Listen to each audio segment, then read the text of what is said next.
The following presentation is brought to you by the Realm Network.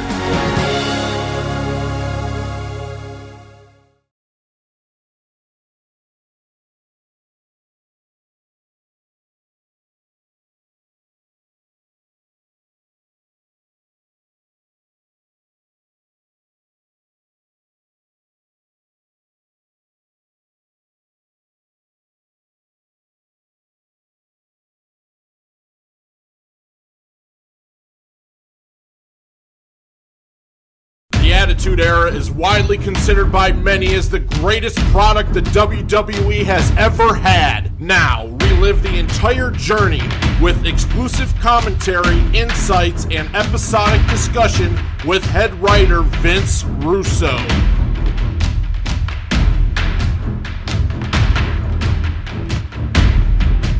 Welcome to another edition of Raw, What It Was Good For, covering the Attitude Era with Vince Russo. And today we are on December 29th, 1997, the last Raw of 1997. Vince, another interesting Raw episode that had your fingerprints all over it.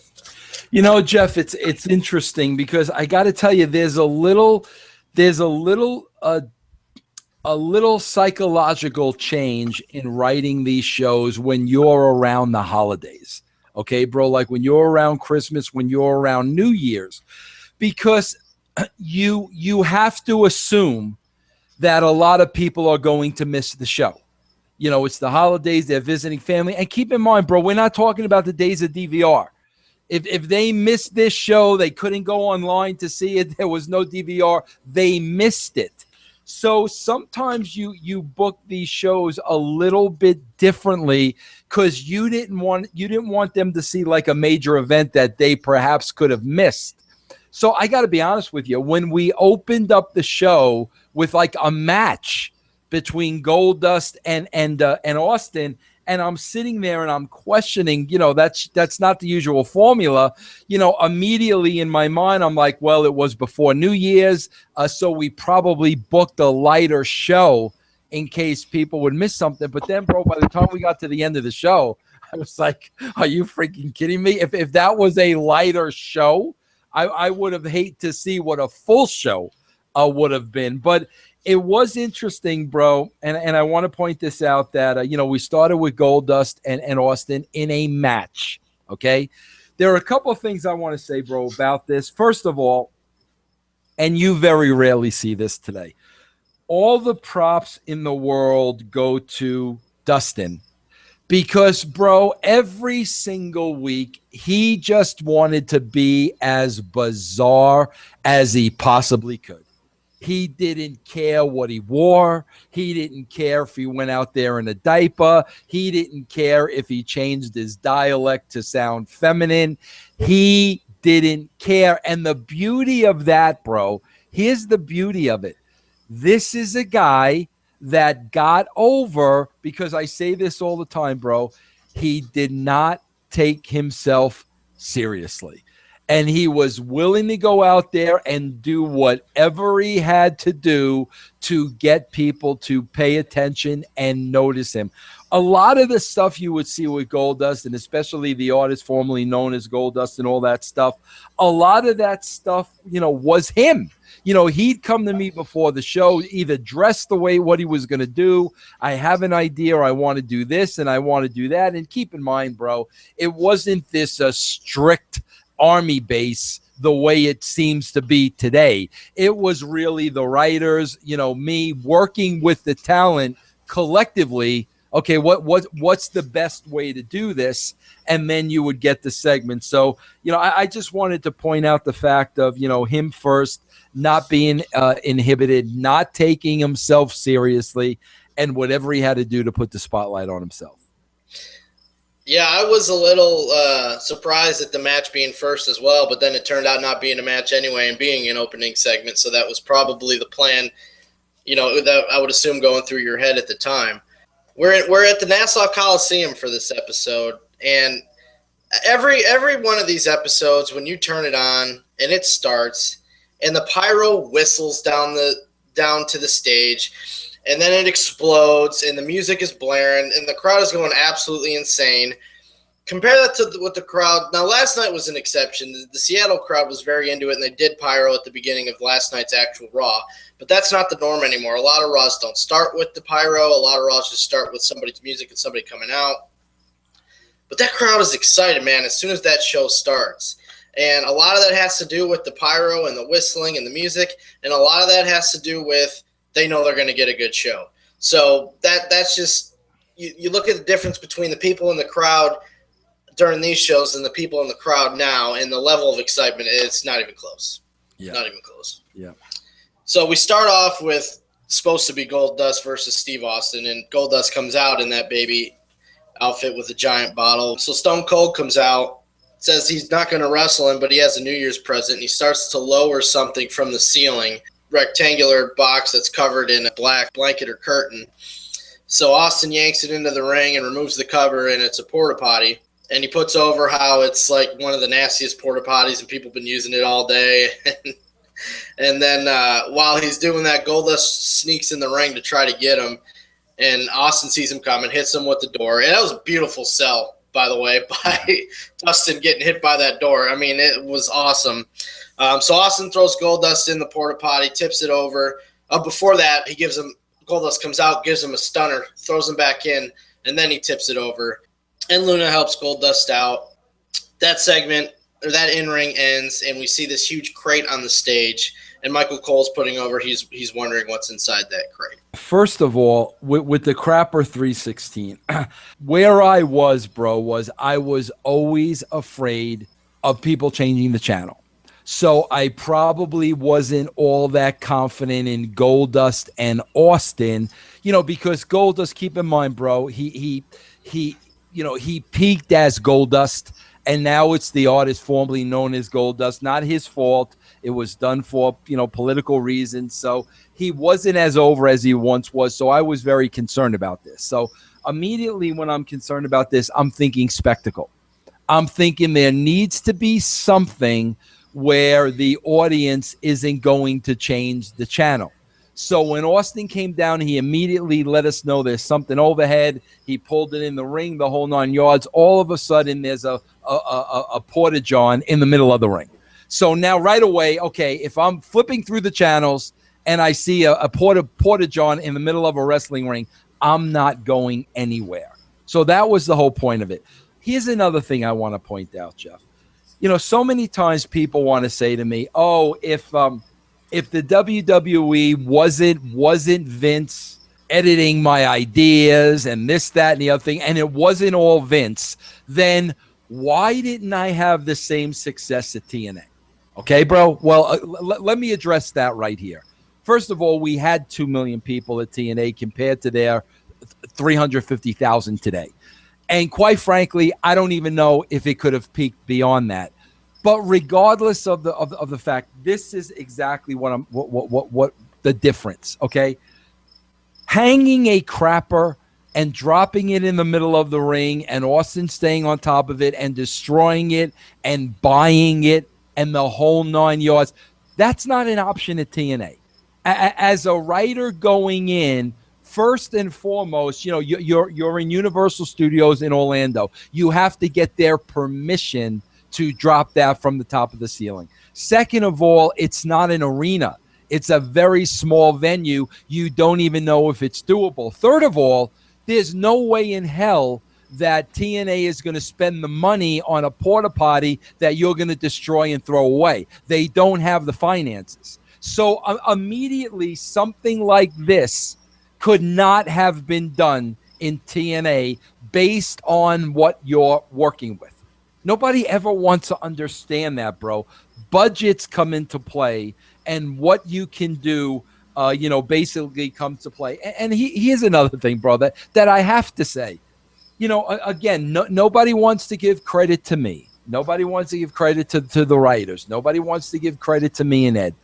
Bro, you've got to give Austin material every week. Steve Austin needs to go out there and do something spectacular every week. That's not Austin's job to come up with that.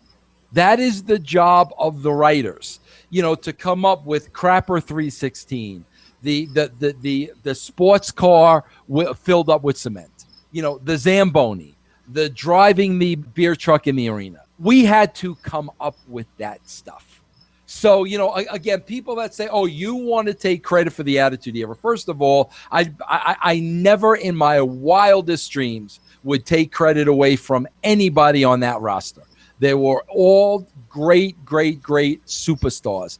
But at the end of the day, somebody has to give them the material. And whether you believe me or not, none of this was Vince McMahon. And as a matter of fact, there is one spot on this show that was 100% Vince McMahon. It was his idea, and to this day, I say it sucked. And I will point out what it was. But, the crappers, the cement cars, the Zambonis, none of that came from Vince. And bro, again, it would never happen in my lifetime. If you ever wanted to come on this show and debate that with me, I'd be more than happy to kind of remind Vince of where these ideas came from. Because when I point out what was his idea on this show, you're going to see he wasn't capable of coming up with the things that we came up with. So after we see the huge crate, and Michael Cole puts that over, we see promos for things coming up on the show. So we have our first match, and it's Los Boricuas versus the DOA in a Long Island Brawl. And DOA gets the win after a botched interference from one of the Boricuas on the outside. The Long Island Brawl, is that, I'm assuming that's a gimmick to get people interested in the match that might not care about. Oh, absolutely. I mean, bro, I didn't care about the match when I wrote it. And I mean, bro, again, these were teams that I inherited that were there. But I was cool with them. I love the Harris boys. I'm going to tell you a little something about Brian Lee in a minute. So, but definitely, bro, I did not have any confidence in this match. This was not going to be a 15-minute wrestling match. It was going to be a wild brawl. But, bro, I want to point this out, too. If you remember, bro, the beginning of this, they showed this story that even built up to this. We had a story, bro, for the Boricuas and DOA. There was a story for them. And if you notice, bro, one of the highlights they showed was a car dragging a motorcycle in back of it. Again, bro, you can't do that at TNA. That's not an option at TNA. You're not going to buy a $10,000 motorcycle just to trash it. They can't afford it. So, these little tricks are taken out of your game book when anything goes, with the WWE. You know how I said, bro, like TNA, you're not going to get the crapper. You're not going to ruin a motorcycle. Bro, I told this story when she was on. Do you know when we did the Tara gimmick at TNA, bro, and she had the spider? I forgot what she named the spider. Do you know, bro, we had to stop using the spider because the spider came with a handler every week, and TNA could not afford to pay the handler of the spider. So we couldn't even use a spider at TNA every single week. One thing I wanted to point out here, though, bro, is Brian Lee. Brian Lee, bro, I don't know if people know this or not. He was the Faker Taker going back. But, bro, Brian Lee was very, very, very popular with all the boys. Very underrated, very funny, had a great personality. Brian Lee was responsible. He would give the boys a lot of their catchphrases, in the back. And one of the guys in particular was Road Dogg. He would give Road Dogg a lot of that stuff. And Brian Lee is a guy you never really, hear of. But, he was, bro, the guys loved him. He was very creative, helped them out with a lot of catchphrases. And the one thing I loved about this match, bro, was the match ends when Savio Vega accidentally kicks Estrada, and it's over. Bro, do you know there was not one kick out in this match? Not one cover and a kick out. Boom, that move, he went down. Brian Lee covered him. 1, 2, 3. And we go to Triple H and China in the ring, and Triple H is coming out in crutches. And he says he can't defend his European title against Owen Hart because he dislocated his kneecap the night before in a match. And then he says Shawn Michaels is home with a 102-degree temperature. and that the Undertaker is going to have to wait until the Royal Rumble. And then the Undertaker's music hits, and then a couple cloaked druids come out wheeling a casket to the ring. DX music hits. Shawn Michaels jumps out of the casket dancing. And then he said something interesting that I wanted to ask you about when we get through this. He says if it was up to the WWF, he would have come out of the casket with 2 skanks, but he gets better looking women than that. Let me tell you what that was. Obviously, he was supposed to come out of the casket with 2 skanks. Bro, again, this is another TNA issue. You're going out and finding 2 skank, two good-looking girls for him to come out of the casket. You're paying them. You're going to like an agency, and either you're hiring actresses or anything, but you're paying them. Not an option at TNA. They can't even afford to pay who's on their roster. So evidently, bro, what he's talking about is we got the 2 girls, not me. Somebody's paid to do that.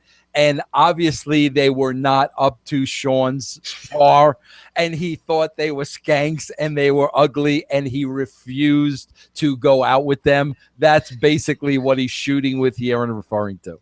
Could you even imagine anybody on the WWE roster today going off of script and saying that? Can you even imagine, bro? They would be so fearful of their job, pissing off Hunter and Stephanie. They're going to get fired, yada, yada, yada. Can you imagine? And part of that was the beauty of Shawn. Like, he did not freaking care. And the fact that they brought in 2 girls that were not up to his approval, and he absolutely ripped everybody for it in front of the people. You'll never, bro, again, wrestling's dead. That will never happen again in today's business. You'll never see anybody with the balls to do that. So Shawn introduces the 2 newest members of DX, which are China's implants. Michaels moves on to talk about The Undertaker in the Royal Rumble, which brings out Commissioner Slaughter. And he says because Triple H can't wrestle because of his injury, that now Shawn Michaels will have to wrestle Owen Hart, and he's going to have to put the WWF Championship on the line tonight. Which is a great swerve, where you're not going backwards. You have a better match now than what you were supposed to have. But let me point out some really key things in this. First of all, bro, these shows are all about pacing. Boom, boom, boom, boom, boom. There's not a minute of boredom. It's all about pacing, bro. It's all about, Triple H was not supposed to come out here. Triple H comes out. Triple H is talking. Taker's music. It's not Taker, it's Shawn Michaels. It's all pacing, bro. It's all not letting the person change the channel. I can't tell you, bro. I'm DVRing again last night, and I could see the matches were going on forever. And I never stopped. I went through the whole entire thing, but it's all pacing. But one thing I want to point out, bro, if you notice, when they wheel the casket to the stage, there was a shot where you could see the graffiti on the bottom of the casket. The sheet on top wasn't covering it, and they didn't protect that with the camera shot. I guarantee you when Vince was sitting back there, somebody got their backside chewed out, because when they came back to it, you didn't see it anymore. So somebody basically missed the shot, and you could see. That's how I knew right away. I'm thinking Shawn's probably in there, but when I saw that, I knew he was in there. Bro, here's another thing that I just loved. I love the fact that China just has breast implants and we don't ignore it. Bro, I remember when Stephanie came out with her breast implants, bro. One day she looked like, Vanilla Jane, and the next week she had 47 double Ds. Okay, bro? It was so obvious to everybody and nobody said anything. That's what happened here. It was so obvious she had breast implants. You're not going to miss this opportunity. So obviously the two newest members of DX, which we should have played up a little bit more. We should have teased it that they were going to have 2 new men. I don't know why we didn't do that, but we didn't do that. Bro, here's what I want to say, bro. And I want you to really think about this. I love JR's line when he just got in there. Yeah, laugh while you can. Kind of got that line in there that I thought was funny. Bro, here's something that I want to say. First of all, bro, Shawn's passion in cutting this promo. You don't teach passion, bro. You either have it or you don't. Shawn Michaels was a degenerate. He was an a-hole. He had a chip on his shoulder. He was cocky. He was arrogant. You just like, I mean, bro, he was all those things. Okay. But bro, do you notice when it came to the money, when it came to cutting the promo on Taker, he wasn't funny guy. He wasn't degenerate guy. He wasn't, shielding him the spit from Slaughter guy. He went into sell ticket mode, and he got into the match between him and Taker. Bro, he was turning red in the face. You could see it was everything in him, in his passion. Bro, correct me if I'm wrong, Jeff. Jeff, when I sit here and I think about the champion now, Seth Rollins, who goes out there every week and he's laughing at the people, and I was the one that broke the one's nose and the whole thing. Bro, I can't remember Seth ever going into, okay, wrestling mode, we have to sell tickets now. Where I'm going to be serious and cut the straightaway promo because it's business. We got to get people to watch SummerSlam. We got to buy tickets. But Shawn went from degenerate to main eventer like this. Correct me if I'm wrong, bro. Do you ever see that in Rollins? No, and you know what it is, in my opinion, I don't know if you put the blame on Rollins for that. This is just my speculation, but I feel like when you go back and you watch these shows, and even watching people today like Randy Orton and John Cena, I feel like they're in the ring, and their number one goal is to make everybody believe. And I don't think the newer guys are taught that. Just the way that they're presented in the ring, I don't think the newer generation comes to the ring, and the first thing in their mind is these people have to believe what I'm selling. I don't think they have that mindset. And I don't know if that's Seth Rollins' fault or if that's whoever's their agents, whoever's training them. But when you go back and watch anything from the WrestleMania eras and from this, these guys are in the ring, whether it's a promo or it's their match, and their number one goal is to make the crowd believe that what they're seeing is real. Yeah, and Jeff, I'm sure it's not Rollins' fault because I'm sure every word is kind of being written for him, but they forgot all about. You got to sell the match. You could be funny guy, comedian guy. You can do all that stuff. But at the end, you got to remind the people what they're there for. And that's exactly what Shawn did. It's Kama versus Ken Shamrock. And Kama, this is before he's known as the Godfather. So D'Lo and Farouk come out with Kama, but there's no Rock. So during the match, I'm sure you noticed this, JR's putting over the Mike Tyson announcement coming up. And Shamrock gets the win with an ankle lock. Then The Rock comes out and says next week Shamrock's luck is going to run out because he's facing Farouk next week. The Rock's just saying, you're facing Farouk. And Farouk, again, this entire show, this is 2 weeks in a row now, doesn't say a word and completely gets this angle sold just by facial expressions. I mean, you see how pissed off he is. Well, bro, it's not only that. What about so nonchalantly, D'Lo, know your role. Let's go. Like, bro, and they just went. Who made him boss? You know what I'm saying, bro? But and it was so nonchalant, D'Lo.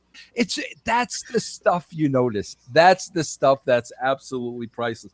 And I want to say this too about this segment, bro. Again, one kick out in the match. One. He tells Farouk, let's go, and Farouk is irritated. And then we go to a Vince McMahon Happy New Year promo, and I'm guessing you had nothing to do with this one. But he was talking about how 1998 is going to be the biggest year and, thanking the fans. You know why Vince is doing this, right, bro? At this point, bro, I'd have to check. I'd assume WCW is still up in the ratings. I'd assume that. They were. He's literally kissing the ass of the viewers.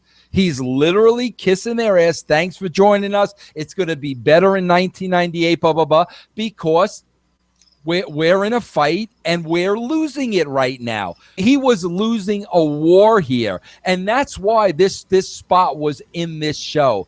Next is Jerry the King Lawler and Brian Christopher versus Taka Michinoku and a mystery partner. this is when they were still doing where Lawler was refusing to admit that Brian Christopher was his kid. And I got a kick out of him saying that Jim Ross was the father. It looked like Jim Ross didn't know that was coming because he was laughing, but I thought that was funny. So Taka's mystery partner ends up being George the Animal Steel, which I didn't remember this at all. I was surprised about that. So the Animal's eating his turnbuckles, of course. He ends up getting DQ'd because after Lawler's using foreign objects the whole match, Steel whips one out, ref sees it, DQs him, so that one gets thrown away. Jeff, I got to tell you, man, I swear to God, like, bro, I don't even remember being on these shows. And now when I go back and I look at them, I was really blessed to be a part of this. I really, really was because, bro, I didn't know who Christopher's partner was. And when George the Animal Steel came out, I popped huge in front of my computer screen. But, bro, you have to remember, too, like, here's the thing. You got to remember why this is happening. We're at the Nassau Coliseum, bro. Bro, Bruno and George the Animal Steel as a heel back in the day was huge. It was huge business, bro. So now, you know, you're in New York, you're at the Nassau Coliseum, you know, for George the Animal, everybody in that building, you know, knows who he is. They know the history. Then the Outlaws come out, and for maybe overseas fans that don't know the NHL or American sports, they're wearing Rangers jerseys, which is the other New York team, in the Islanders arena, which I pop for. I just always love stuff like that. Bro, can I tell you something, too? I was thinking this when I was watching this show, too. Bro, they both had Ranger jerseys on. The sleeves were cut off of those Ranger jerseys. So, like, the Ranger jerseys were ruined. We wouldn't have been able to buy Ranger jerseys and cut the sleeves off in TNA, you know, just so you know, because those jerseys, bro, go for about $100 a pop. That would have never happened. We see highlights of them, you know, what they've done to Dude Love and Mankind over the past few weeks. So then Dude Love pops up on the big screen, and he says he's going to step down and let Mankind do his fighting for him. So then they do a screen morph, turns into Mankind. Talks about, you know, being in Long Island, which leads into Cactus Jack. He morphs into Cactus Jack. And then he says that Chainsaw Charlie is here. And then after that, Cactus immediately comes to the ring for a match against Road Dogg. So Cactus gets the win because Billy Gunn interferes. He wins by DQ. Billy Gunn broke up the pin. So at this point, Cactus is egging them on to come up the stage. He throws one of them into the crate, and then a chainsaw starts cutting from the inside of the crate, and then Chainsaw Charlie appears, and they run off the Outlaws. What did you see the chair shot Mick took to the head, unprotected, unbelievable? Never see that again. All right, bro. Here's a Chainsaw Charlie story, which is unbelievable, bro. I told you this was a very pivotal time with the Monday Night Wars and me, Vince, and Cornette are doing the booking. Okay. And I told you, bro, this is where the heat started with me and Cornette. Vince and me were going towards the Attitude Era. Cornette was back in Memphis, Louisville, wherever he worked in 1975. Okay.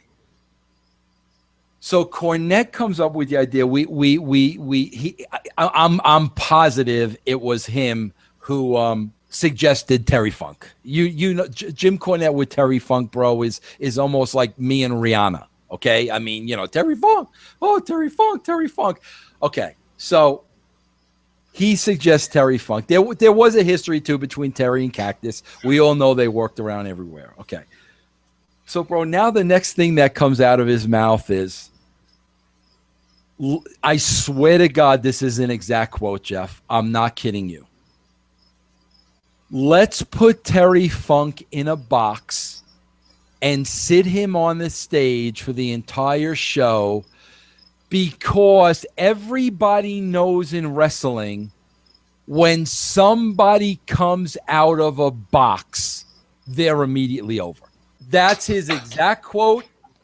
Mr. Cornette, you want to come on the show to debate me, you know where to find me. Now, Jeff, I'm sitting there, and bro, you know, like how sometimes you hear things that are so ridiculous and so absurd, and you're like, yeah, okay, yeah, let's do that. That's a great idea. Like, let's put Terry Funk in the box. Okay. So, bro, now you got to understand, as ridiculous and stupid, I know that this is, like, now for shits and giggles, I want to do it. Okay. So now, like, Vince is looking at Cornette like, this Yahoo, like, bro, this is ridiculous. Okay. Vince now takes it to the next level. Okay. And Vince is like, basically, well, if we're going to put him in a box, let's put him in a crate.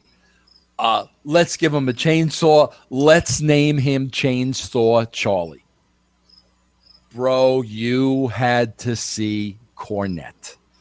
And Cornette was ranting and raving about how great Terry Funk was and how could you put him in this gimmick of a chain. And, bro, the more and more he was doing it, the more and more Vince was going to do it. The more and more of it. Because, bro, obviously, Terry Funk is a great performer. We all know that. But obviously, Vince didn't have the love of Terry Funk that Jim Cornette did. So Cornette's popping a gasket. How can you do that to Terry Funk? One of the greatest. And the more he's saying that, the more Vince is like, yep, Chainsaw Charlie. We'll give him a chainsaw and he'll cut his way out of the crate. That's exactly how it took place. Chainsaw Charlie was 100% Vince. I kind of even felt a little bad for Terry Funk, but, like, I knew what Vince was doing, and Cornette brought that upon himself. So, like, that's kind of how that whole thing unfolded. We go to Sable next with Kevin Kelly in the ring, and he's putting over the Raw swimsuit magazine. Says there's double covers. One is Sable and one is Sunny. Any memories about that issue before we go into this? Oh, God, bro, big time. Sunny cut the biggest promo I've ever had a woman cut on me in my life. Because I remember, bro, there was real competition between these two, and it was not on Sable's part. Sunny was acting like the mean girls, like the jealous girl. I always looked at Sable as a woman, and Sunny was like a kid because it was just the way they carried themselves. So, like, Sable kind of didn't get into it because I think she knew she kind of toasted Sunny, and, like, this is a one-sided fight, right? But Sunny, on the other hand, was so jealous of Sable. Jealous to the point, bro, of before the magazine came out, she literally came to Connecticut, came up in the office, and looked at all the magazine shots. Okay? Sable did not. Okay?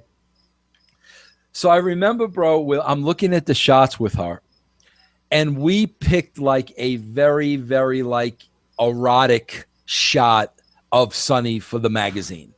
And I remember, bro, like, her head was back, like, I think, like, water was dripping off of her, and, like, she had her mouth open, but it was a very, very erotic, sexy shot, right? Bro, she saw this and went absolutely ballistic on me. And I remember her cutting the promo over and over to me, and all she kept saying was, hey, you can't use this for the cover. That's not me. That's not me. And I'm inside. I'm dying hysterically, but I'm not going to disrespect them. But I just remember saying, Sonny, who is it? If it's not you, you were at the photo shoot. This person looks like you. I'm pretty sure the picture was taken of you. If that's not you, like, then who is it? And, bro, she went absolutely ballistic. It turned into a whole thing. I don't remember exactly what picture we used, but I mean, I can guarantee you we did not use that one. So the swimsuit thing was a very, very, very, very huge deal to her. And, bro, that might explain her comment from a couple of weeks ago, 15 years later. So Sable says she's proud of the magazine, talking to Kevin Kelly, and she says she's going to give the fans a preview, so she's getting ready to show off a swimsuit that brings out Mark Mero. I love this line because the way the crowd reacts compared to what fans think the masses want. Mero says the people are there to see him wrestle, not to see her take her clothes off. Right. And then the crowd, boo! You know what I mean? So then Kevin Kelly's trying to calm him down. So he gives Kevin Kelly a low blow. Then Tom Brady comes in. I think this whole Tom Brady deal would have worked better if he didn't his wrestling attire. It was so old school. You know what I mean? I agree with you. Great point, bro. Absolutely. I agree with you. So he comes in to try to help. And then Mero ends up giving him his TKO onto the chair, rips up the magazine and stuffs it in Brandy's mouth and down his trunks. I just felt Mero was far and away the most underrated guy on this show. I think, bro, there was so much talent, so many guys at the top of their game. He kind of got lost in the shuffle, and it was kind of an by the way thing. But the more and more I'm seeing him these last couple of weeks, he was a great freaking heel. That there had to be some kind of heat going on between the two of them at the time, because it was so realistic. The way that, you're stealing my spotlight, I'm the star, it oh my God, bro. He was so freaking underrated. And when I go back and I look at him now, I'm like, my God, nobody gave this guy his props for this. He was so believable in the role. Okay, so we have the group is now in the ring that wants to take out Kane. And Chains, Brian Lee, cuts a promo, calls out Kane. So Kane gets in the ring, ready to fight.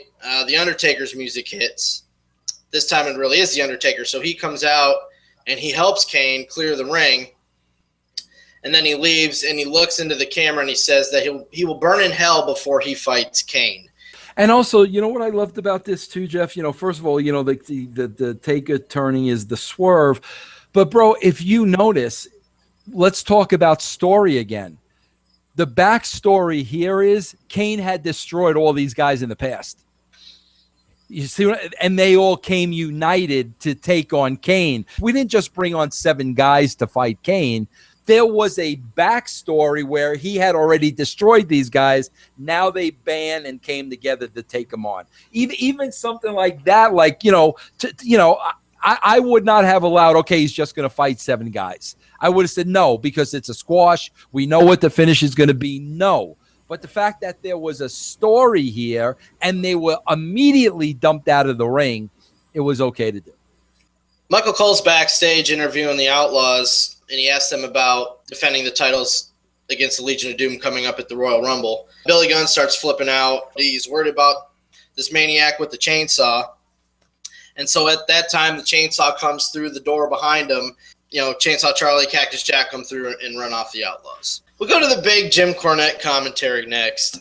I believe this was the introductory promo about how when he brought in the NWA, the new Midnight Express and Dan Severn and all that stuff. That's what came out of this, I believe, right? This was where this was going. Okay. So he talks about how WCW and the NWO stinks. ECW is embarrassing, and the WWF stinks. So he's ripping the current product, ripping the not enough wrestling. Says he doesn't see any wrestling because of all the nonsense going on. Rips on Eric Bischoff without naming him personally. And then he says the WWF office is full of Yankees from NYC that wouldn't know a wrestling match if it bit them. So I have no idea who he was talking about there. This one was weird because they say that these Yankees sit around listening to people on the internet. I know that couldn't be farther from the truth, but he doesn't care what a Yankee. He had to get that in because that was his internet shot. So he had to work that in someplace. So he says he doesn't care what a Yankee from New York City wants to see. He wants to see wrestlers wrestling. He doesn't want to see sports entertainment. So his New Year's resolution is that he's going to bring tradition and real wrestling to the WWF. Okay.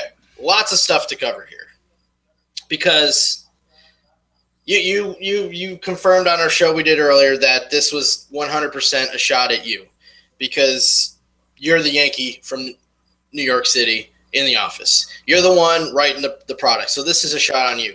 So my question is, you're the writer of the show. How does this get into the show? Where did this come from? Easy, bro. I let him bury himself and make a jackass out of himself. That's simple. Because bro, he says it here, and I've been saying it. I've been saying it for so many years. He just vindicates me by saying it here. He states, I don't want to see this. I want to see that. Bro, that was the issue I had with every single person I worked with in creative outside of Ed Ferrara. It was, bro, keep in mind, the ratings are going up at the time. But Jim Cornette doesn't care about the ratings. I don't want to see that. I want to see this. And, bro, everybody I've ever dealt with in creative, in the back, Eric Bischoff, Jim Cornette, Hulk Hogan, anybody involved in creative, it was always about what they wanted to see. They never looked at numbers. They never cared about the numbers. It was always, I don't like that kind of wrestling. This is the kind of wrestling I want. So I thought this was absolutely fascinating because he's burying wrestling, and not only the WWE, every brand. And at the time, wrestling's at an all-time high. You got the NWO, you got people eating up ECW, and WWE is starting to make a comeback. Everything he's saying is, I don't care about any of that. I don't care what the people like. I don't care that they like ECW or the NWO. This is what I want to see. And I love the fact that he cut this promo because he buried himself. And it was exactly everything that I said, and I let it go to the next level. Bring in your rock and roll. Bring in whoever you want. They're going to get bought out of the freaking building because that's not what the people want, Jim. And bro, again, you're seeing here the root of the hatred. His hatred towards me.